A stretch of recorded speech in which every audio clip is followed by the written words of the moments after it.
hospital just 30 kilometers out here from Valdemar. I'm working at the Department of Internal Medicine and I am a hematologist. But for me, I'm so glad that you're here so early to see some hardcore fans from war grounds at this time. So I'm eager to know who you are. So could you please just say your name and where you come from? I'm John Dean. I'm a physician in East Lancashire, which is northwest of it. Okay. My name is Alice. I'm a medical student from the University of Leicester and we're doing a project in wardrobes. Yeah, you know? My name's Gabrielle. I'm also a third year medical student. My name's Isabel. I'm also a third year medical student. You're the same project? Also, yeah, same project. I'm Lars. I'm a registered nurse since many years back and work at SALAR, which is the Swedish Association of Local Authorities and Regions. I work with patients with issues. Please, you should have a chair. She's doing it. I'm Richard Giffen, I'm a clinical fellow and physician trainee. I work here with NHS Wales. Hello, my name's Angie Deshani. I'm an obstetrician and gynecologist, and I'm an associate medical director. And one of the things I'm looking at is improving the efficiency of ward rounds across my organisation, and I'm supervising these students as well. And I'm Maureen Bizignano. I'm just retired as the president of the Institute for Healthcare Improvement, one of the organizations that put in this forum on and still associated there as a senior fellow. Hello, my name's Philip Pearson. I'm a respiratory consultant in Northampton in England, and I'm co-supervising these three students. I've had an interest in ward rounds for some years and trying to make them more effective and again more patient-centred. I'm Gordon Caldwell, physician from Worthing, been struggling with trying to improve ward rounds for about 10 or 12 years now. I'm a surgeon from Holland. I'm indeed struggling for years to get those ward rounds more patient-centered.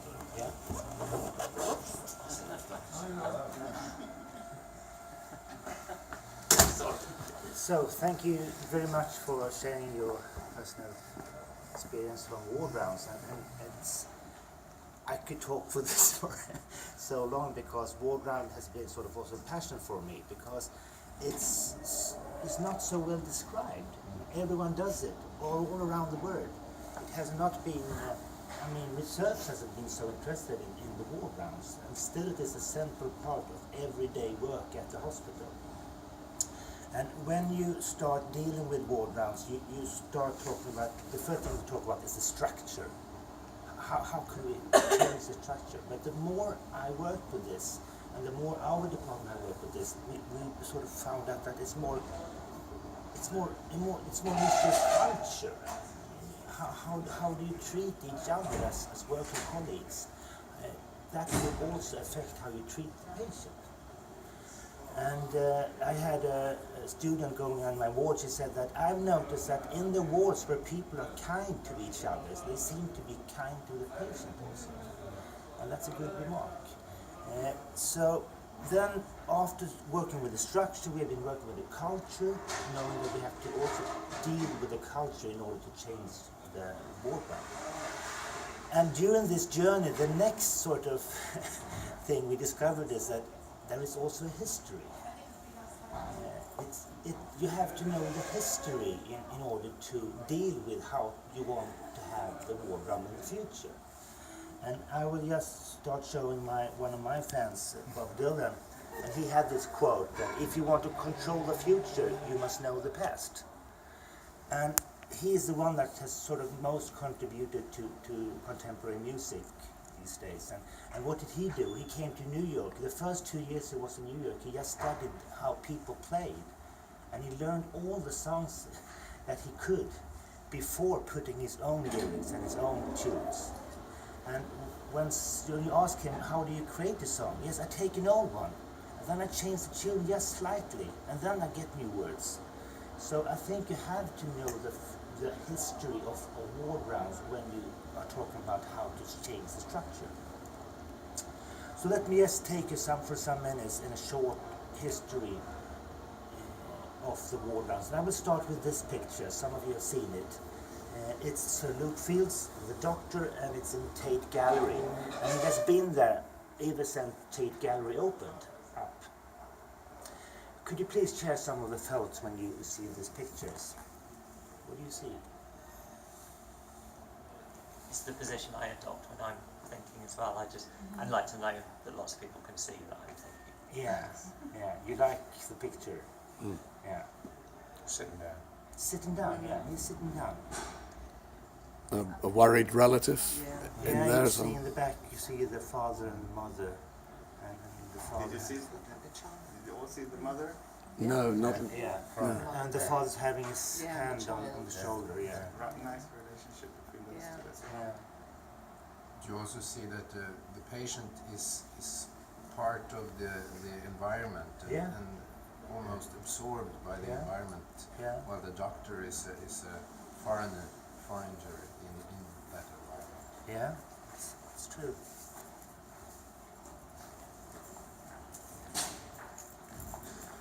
Here, the doctor is a guest. Yes. Yeah. Yeah. He looks puzzled, like he's learning. He's learning. Yeah. Yeah, I think so too. I think there's some kind of presence in the picture. And although the first thing is you see in the picture is of course a sick child, but still Luke decides to call the picture the doctor, and even more he calls it the doctor in our time. And the story behind this picture is that it's painted in 1891, and at that time there was a great development of medical care. I mean, there were so many new things coming in, and if you wanted to paint the doctor to be like a hero, you should paint him with all this new stuff, like X-rays and so on. But Luke decides to paint this picture of an old GP, and just with no tools, just sitting there. And you could see he's using his hands, but he's not touching the child. And the story behind this is that Luke was asked by Tate to paint something that was social realistic. And he then decided to paint this painting out of his own experience, because he had lost his son Philip in 1877. And in spite of the great loss, Fiddle had deep gratitude to the admiration of the doctor who attended his dying child. And he decided to take advantage of his most important published commission in order to put a record the status of the doctor in our time. So even at this time, Luke wants to sort of go back to, as you said, what is the essence of being a doctor? And he makes this painting. And I think that when you look in war grounds, you must also have to figure out how should the doctor in our time be, and the nurse. How should we work? And I will just briefly tell you what happened at this time when Luke painted this painting. In 1850, Rudolf Virchow published this book called Cellular Pathology. And this book was sort of the start of the new medical era. Before this book, doctors and nurses believed in these four fluids that was turning around in the body. And the doctor's sort of mission was to get the balance in these fluids. And how do you do that? I mean, you cannot see the fluids, so you must talk to the patient. So before this time, the doctors really talked to the patient, took time to, with a rational way, find out what is wrong. When Virchow came, he said that it must be so that the cell is the focus, the cell is the origin of all diseases. And this was like something just clicked in science, because with this model, people could sort of start studying the cell and the aberrant cell as a sort of origin for diseases. And medical care sort of explodes. I think today we talk about how fast everything happens, but at this time it was the same. I mean, there were no diseases coming up every month. and people found out new way to examine the patient. You had the X-ray, you had the stethoscope, you had new tests, you have the microscope, and all these different kind of items sort of made a revolution in medical care, and we still feel that revolution.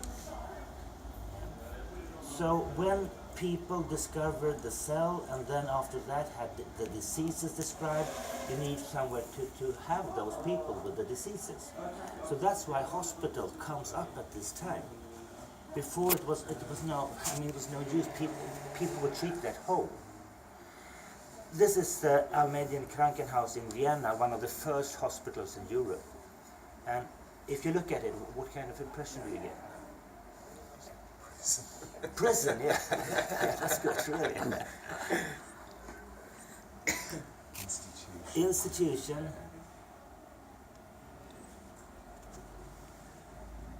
What do you think? I just said palace before I said prison. Different perspectives. Yeah. And It's also not quite nice. It must be nicer than today's Yeah. prison. It's I more think it's quite beautiful. nice Yeah. architecture. Yeah, it is nice. it's nice. Straight lines and Yeah, straight lines, and it's very interesting to see, because the people that were sort of architects for the hospitals were the same ones that made the factories. So the factories was the models for the hospitals. And still today, when we build hospitals, the factories is the model. And in the end of the 19th century, when the cars came out, people were sort of taking inspiration from the car factories at that time too, when they built the hospitals. Because at this time, people also are interested in efficacy. They're interested in how to be more precise. And they have limited resources. So even at this time, people want to be as effective as possible. This is the Hospital de la Saint-Pierre in Paris, which was one of the most famous hospitals at this time. And it was famous because Charcot was here, because Babinski was here, because Skoda was here. The most famous doctors in Europe. And to this hospital, every doctor in Europe wanted to travel to learn. And Skoda and Charcot, they were like pop stars. I mean, they were heroes. And what were their skills? It was to put a diagnose. And that was the main reason they caused constructing ward rounds, to put a diagnose. And at this time, people didn't know how to treat the diagnosis. They were just sort of, it's in the next century when people are learning to treat them. So at this time, people got very skillful in to get the right diagnose. And this is Charcot doing the ward round at this hospital. And what kind of impression do you get here?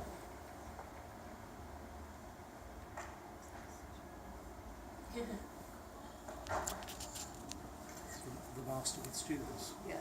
Yeah, so many students, really. Yeah, They look very interested and enthusiastic, the yeah students. really. Yeah. Because the back person can see anything. No. But still he's there. do you remember being in that? Yeah. Right at the back. But still, you could say when he come home to Germany, he could say, I was to the ward round with Charcot. And that was his fame. And so people studied how Charcot did, and they brought it back to the hospitals. And these ward rounds he is the one in the center for the ward round. I mean, he's the one that performs it. And the other one tried to cope it. And at this time, we start to talk about the clinical gaze. You should be a doctor that sort of has a clinical gaze. Just by looking at the patient, you should say what it is. By looking at his skin, by feeling and listen to him. That's the way how you get the diagnosis. And to talk with the patient is not important anymore. So this kind of ward rounds is brought back to Sweden, and here's Sahlgrenska Hospital here in Gothenburg. And you can see that they put the beds very close, although that most of the people suffer from infectious disease. But the thing was that if you had many people in the same ward, you could very easily perform the ward rounds. So the ward rounds are constructed for the doctors to put the diagnose. It's not constructed for teamwork, it's not constructed for the nurses. The nurses just keep the wards and the doctor comes to the ward doing the ward rounds. And at the beginning the nurses don't attend to the ward rounds, they get a note afterwards. But when time passes by, the nurses take more part of the ward round. Although still it is in favor of the doctor. The doctor owns the ward round. And the nurse should sort of follow the doctor. And by walking from bed to bed, you could very easily do very fast the ward rounds. And doing it fast is one of the main reasons why you have it. We keep on going here. And this is in 1952. And what has happened here since the last century?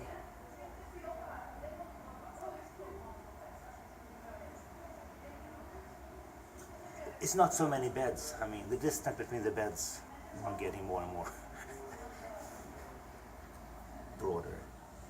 And we kept on going, and now it's now a time. And this picture is taken from a website from a hospital, showing how our hospital is as an ad.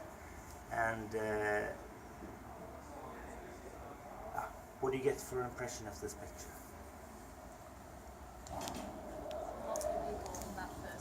Sorry? There's a lot fewer people. Not fewer people, really. It's not really changed. No. No. We still don't have private rooms. No. Yeah. It's true. And So the other patients listening to this patient's Yeah. ward rounds. yeah. They don't even have any, I mean, they haven't even put the curtain on. Yeah. No.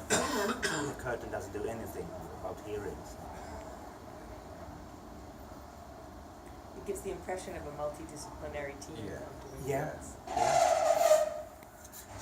That's true, and but still we have that team around the bed, and people are standing up still. So, and it's hard to see the patient. And I will show the next picture from the other angle, seeing this team from the bedside. Please tell me something about this picture. Where's the patient? It's a good one, really. So they all seem to be talking amongst themselves, but the patient doesn't seem to be part of that No. conversation. Where is the patient in the Probably picture? somewhere there, Yeah, I think. yeah, or perhaps there is the patient. Yeah. Yeah, yeah. And they seem very happy to talk about the chart. It's easy to talk about the chart. It's easier to talk with the chart than with the patient. And I think it's also the picture showing the angle from the patient view. I mean, seeing this group standing talking to each other, which is also very common during the ward rounds, that we tend to start with talk with each other. I think it's also an unusual power. Yeah. Where the patient is at the bottom. Yeah. Yeah. And yesterday we had this workshop, and the patient that was lying in the bed at workshop felt also what you said. She couldn't even see the faces of the people standing around. So of course it is, and it is very easy because when this team thinks that it's over, the talk is over, we just walk. I mean, we don't.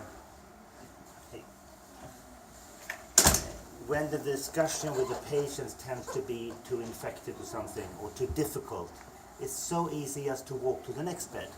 I mean, because you are the one to decide that. You have the power, and the patient cannot stop that. So you are right. It's also an act of power. Today we don't use this chart. I mean, these charts are not used so often, and the new thing is that instead of the chart you have the computer. Yeah.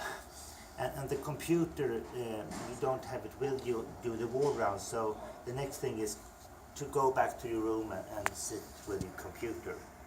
And Abraham Verghese in the States, if you know him, is internal medicine, he talks very much about this new eye patient that's sort of getting more and more focused in healthcare today.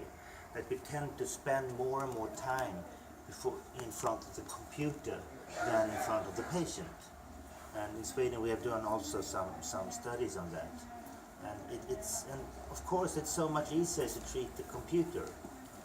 You can just change some things, and you can even believe that that thing will happen actually in life. That if you add that or take away that, then something will really happen. But it's so easy sitting by the computer to write the patient well. I mean, it's easily done. You can just put some sentences and he feels so much better. So it is a temptation to sit in front of the computer. And what is the patient doing when we sit at the computer? He's lying in his bed wondering, where are they? Because he doesn't feel that we work with him. And where is the patient? Yeah, he's in the bed waiting for the ward round.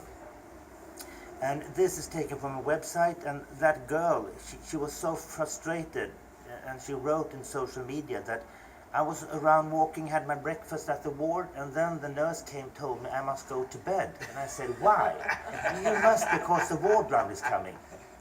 And it's a multidisciplinary team this time, so you must be at bed. And she was with her in ordinary clothes, she was forced in bed. And as you said, Lars, what is the ward round for then? We think it's very easy because we could collect the team in this way, but for the patient, it's not a value for the patient. And at the time when I talked about I talked about in the 19th century, that it was, people had diseases like infectious diseases. And of course you must lie in bed when you have 40 degrees of fever. You want to be in bed. But what kind of diseases do we have at the hospitals these days?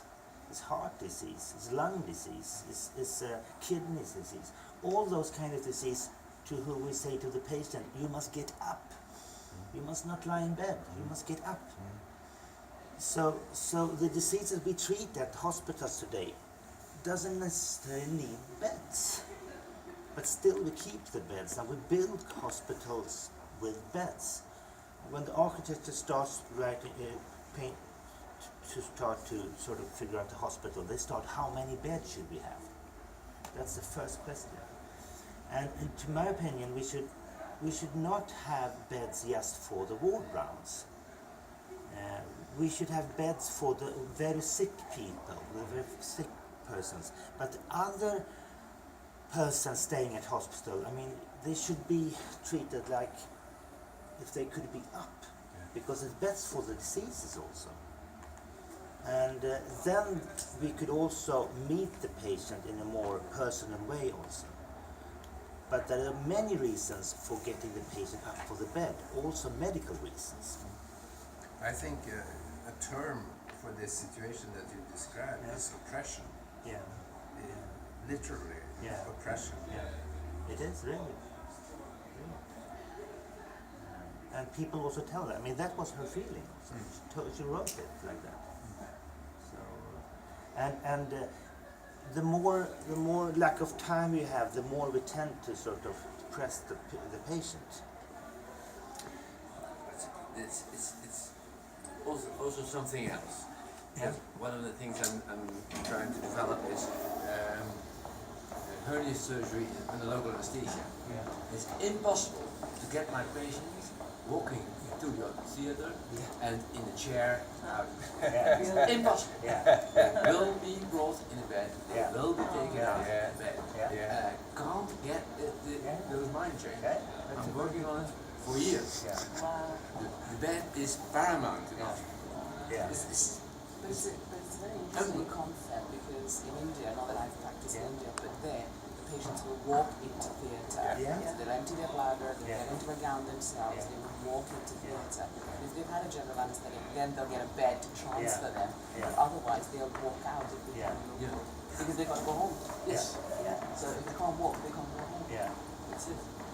So, So it's our culture yeah, and as the health professional. yes, and we create that culture also. So, and it's talking about the bed is very difficult to examine a patient how sick he is when he's lying in the bed. But when he walks and stands up, you immediately could see he gets a dyspnea or something. So you get a more medical accurate opinion of the patient when he comes walking to you, which you certainly need also. So, and here you also have this fairy curtain in the background. I think that's a curtain of confidentiality. It's like, and how could we accept this? How could the patient accept this that everyone hears? How could we should protect the patient? That's our duty to protect. Why don't we care for the patient in that way? And how could, in Sweden, I mean, we have two very strong laws of Secretary and the Secret Act that says that you should not hear about other people's diseases. But still we accept it. And I think that, why? Because the culture eats tragedy for breakfast. I mean, this culture issues are so strong, and they're so difficult to break. And even if the government points out this big arrow, all the small arrows at the different hospitals still do keep on doing the other ward round. And I had a doctor at the hospital. I said, we're discussing this, and then he said, yes, but if all are doing that, then it doesn't matter. Then no one cares. So then that's the way how you break laws. If everyone breaks the law, no one cares. But there is a law, and the law isn't just for fun. The law is for integrity. And integrity is a basic value for healthcare. Because integrity, it's there where everything starts. Integrity is where motivation comes from. If you don't have integrity, you won't get a motivated patient. So this law, the meaning of this law is to protect integrity. And the patient that is sick is very vulnerable. It's like an open card. I mean, and therefore integrity should be, we should sort of protect the patient given integrity. It's so important to help the patient to carry his disease. So we must change. We must change the ward rounds. And now, I mean, now we just briefly talk about how we and in Ekö has done. But we get a lot of questions now, and people come to us and they ask us to speak and so on.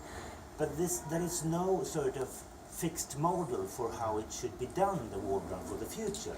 And it must be changed in some ways. And I got a feeling that worldwide now people are talking that the demands on the ward round are so big now. So you must change it in some way. You cannot keep on at the same way as we did in the 19th century. And today the ward round is not constructed for just diagnose. It's constructed for to speak with the patient, to carry for how it should be cared at home. I mean, for the nurse to interact, for the therapist. I mean, there's so many people, there's so many stakeholders today in the ward round. So we must plan it in another way. And our aim in Ekö and Kungälv has to be to sort of create a team-based, person-centered ward round. And I think you must start with the word team-based, because every one of us thinks that team is a good word, and we want to work as a team. But when we come back to our hospitals, we still consider every day that in the hospital the teamwork could be better. At the outpatient clinics, it's working better, the teamwork. But at the hospital, at the ward of the hospital, the teamwork doesn't work so good. And how could that one be better? Because when you construct a ward, my experience has been that you must start with the team. Because if you don't have a team working together, you will not meet the patient properly. The patient would very soon discover that these people don't talk with each other. These people don't seem to work together, and that sort of doesn't create any trust. So if the team by itself are committed and have compassion and dignity and respect, they will sort of create a trust for the patient. So that when I say something to the doctor, the undernurse will also know it. But in our processes in the hospitals, it's very common that you tell something for the nurse when you get to the emergency ward, and then you tell something to the worst nurse who's taking you up to the ward, and then you tell the same thing to the nurse at the ward, and then you tell the same thing to the doctor next morning. And people are asking the same questions. And what you feel that as a patient, you feel that these people don't talk to each other. I have to tell them all of them. So if you could get the team together first, then you could meet the patient in a more respectful way. And that's also the hard part. As Gordon said, taking in the patient is, of course, it's nice, but the difficult part is to get the team together to work for this model. And if you want to go fast, go alone. If you want to go far, go together. And as doctor, you have the temptation you feel the temptation to walk alone. Because if I do the ward run on my own, then it goes very fast. And when I was a young doctor, if I could finish the ward run before coffee, I was so proud. I could tell my colleagues and the nurses, I'm all ready, I've done everything. Then one nurse said to me somewhere, yes, you have done everything. Could you ask the patient if she has the same opinion? And then I realized that was not a good round. It was fast. And we tend to put so much focus on how fast we do things in healthcare today. I mean, in our hospital, we measure the time from when the patient comes to the emergency hall to he meets the doctor. That time is very important. We measure that. But no one measures the time the doctor spends with the patient. No one is interested in that. That's not a matter of to analyze. And that's, I mean, the time the doctor spends with the doctor, I mean, it's not so easy to say that the more time the better, but it is important to have time at that. And no one is sort of interested in that. I have to just show this picture of Descartes, who was a philosopher in Europe, and he died in Stockholm in pneumonia. And people joke to say that that's the contribution from Sweden to philosophy. To Descartes. What did you say? Sorry?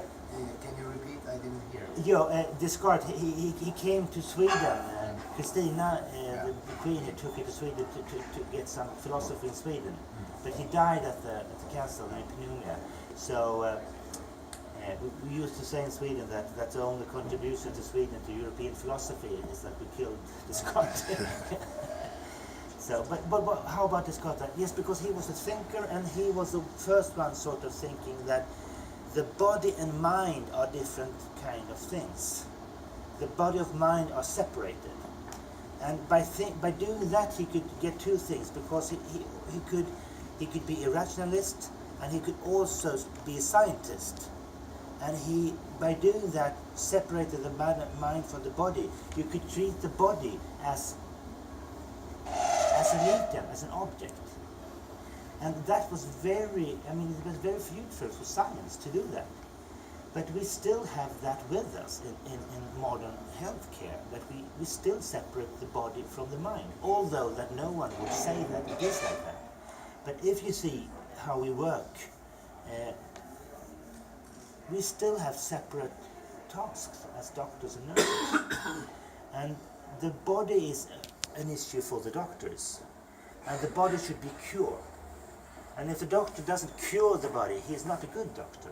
That's a mission for the doctor.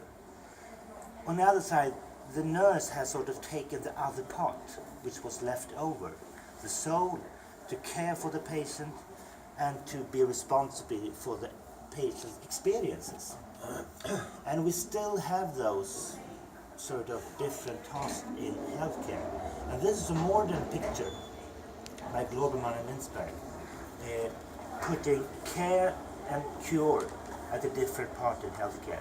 And he also uses is in and out, that the nurse is still at the ward. She's still responsible for the ward. And the doctors are not there. And they are still, you know, that when Charcot, he came to the hospital doing ward runs. And for example, in the States, the doctors are not employed by the hospital. They come to the hospital and do the ward still. And you can also see in Sweden that the control managers in the community wants the control managers to perform different tasks, and the control manager has allied to the nurses today. If you want to change things in healthcare, you have to be allied to the nurses, because the nurses could perform the change, and the doctors are still on the side in the healthcare, and therefore it's very difficult to engage doctors in healthcare changes, because they are not in the part of the work. So I think that this is going to change. This is going to change. But we must know that this belongs to the history, and that it is there when we are going to change the ward round. And taking this with us, we have to create a person-centered ward round. If we could be person-centered between each other, between doctors and nurses, if we could treat ourselves as persons, we will also be able to treat the patient as a person. So a person-centered ward round is a ward round that welcomes the patient. And you could do that in very different ways. I mean, there's not one way of being person-centered. But I think the words that you use in Britain, dignity, compassion and respect, is very basic words which you should start in when you talk about person-centered care. Then you could behave in different ways, and you could fill in forms getting the patient history. That could be one way.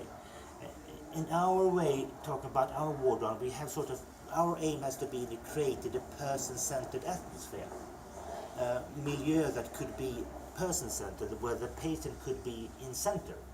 And by getting the patient from the bed, rising the patient up from the bed and getting into a separate room, you could sort of, I mean, you meet a person. And if I could just borrow you for two, and I could greet you, and I say, welcome, my name is Valdemar. John. And that's how we behave as adults. I mean, we stand up, we look each other in the eyes, and we smile. And by that, you start the alliance. The alliance with the patient starts here. It doesn't start in the form. It starts when you greet the patient. And before, you know, in the last century, cowboys, they had the gun. You have the gun here. So by using the right hand, you could not use the gun at the same time. So you don't use your power as a doctor when greeting the patient with an open hand. You do it as a person. So thank you very much. And when the patient comes into this room, you could also see very clearly how he feels. And had a colleague to me, he said to me one day that, I must tell you, Valdemar, there was a patient coming into the ward round, and when he sat down, he was fainting, and there was nothing in the records about that. And I said, why are you fainting? Yeah, it is hard, really. We must have a CT scan because it could be an emboli. And it was, really. And he discovered that because the patient was walking. If he had the patient on the bed, you wouldn't see that. So you get so much out of greeting the patient and seeing the patient walking in towards you. It is a person coming in there. And we have a film about this. I will not show this. I will just show this picture from one of our junior doctors performing this ward rounds. And could I have some comments on this picture? People are smiling. Yeah. Everyone's on the same level. You're listening. Sorry. Everyone's on the same level as the patient. Yeah. You can see that. They are meeting each other, and you can see the eyes. I mean, her eyes are so focused on the patient. You're listening. Yeah. She's really listening. At attention, I think, is an important word. Yeah. Here you can see that the patient have the attention. Yeah. Really? Yeah. Distractions. Yeah. There's nothing else to distract you Yeah. from The door is patient. closed. Yeah. And the computers are behind them, so Yeah. the information's there Yeah. if they need it. But it's not the focus. No, it's very easy to get it also. Yeah. Okay, I have this last picture. I just wanted to say that we have performed this now in 6 different rooms at 2 wards for 6 years. 22,000 patients has been ward round by this model, and you could feel in the stomach every time we do it that there's something different. I hear different stories, and it's also as a doctor you feel. I mean, you're touched more by the patient, and I think that being touched by the patient is one of the most important power in our work for ourselves, not to be exhausted, to take part of the power that is in the meeting with the patient. And we perform these meetings. I mean, we have time. We don't do it every day with the patient. If we have a plan, we can say we see each other on Thursday, so we save time by doing that. And but the first meeting with the patient at the ward is often a very good meeting. It's a meeting of trust, and it helps us to perform a good care. I miss that because of the noise, but Yeah. how do you save time? We save time, but having this, I mean, instead of going around to every patient and just humming to some patients, we every morning we have a whiteboard saying that, oh, this patient which you talk today, this is not important to talk today because he's just waiting for an angio.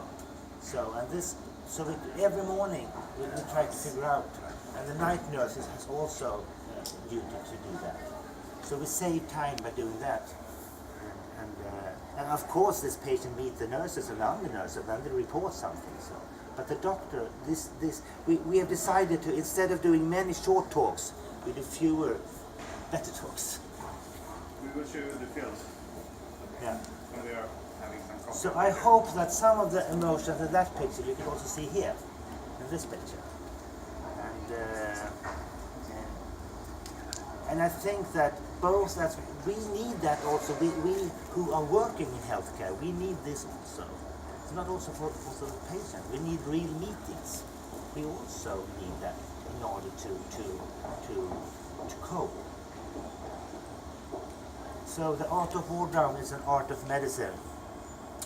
And if you're interested in this, we have a website where, as Martin said, that you can see there's a film how this is performed in reality, and there's also some articles and how to get, if you want to get in contact. So, thank you very much. Great. Great. Thank you very much. And I used to save the best thing for the end, and it's not the coffee. We're very proud, and you should be very proud because you had the Hippocrates Prize from the Swedish Physician Association. It's not the, I mean, it's great having Hippocrates Prize, and you mentioned him here. And that was quite important when you working with the ward rounds at home, because your colleagues felt that this is probably important to do these things. It was an ethical prize, practical ethical improvement work. So you should be very proud of it. Thank you very much. And this is the one we will put on the film here. And now we are here. We are wonderful. We have students. We got Maureen from the IHI, and we are all here. So if you have a short time, you can have a small coffee. Feel free to talk to each other. Wonderful to see you here. Yeah, thank you very much for coming. Yeah.